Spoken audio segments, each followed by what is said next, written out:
Almost 1,000 people in Erie County have died from COVID-19 this year. Dozens more have been the victim of homicide, mostly in the city of Buffalo.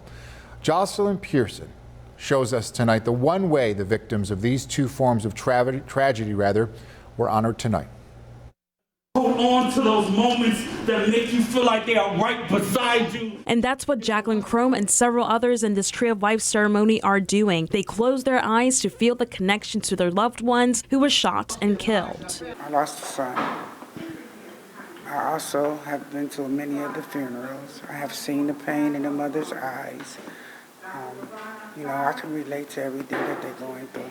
Chrome says her son was just 23 when he was killed in 2006. She doesn't believe her son was a victim of a drive-by shooting. They got that code on the street that they don't talk or nothing like that. So my son, he was shot 3 times in the chest in a car that was parked, and the guy that was driving the car was not even in the car. Chrome says her son's homicide is still unsolved. She and other family members of homicide victims placed a red ribbon on the street, 64 ribbons, one for every homicide victim in Buffalo this year. This year's event also recognizes victims of the pandemic. Also called other names from other places.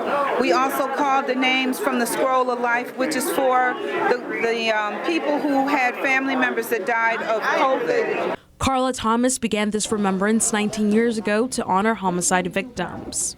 Always done it near Christmas, and we've always just tried to bring some joy and relief to those families. The hope out of this Tree of Life ceremony is to also have those come forward and piece together the unsolved cases. In Buffalo, Jocelyn Pearson, 7 Eyewitness News.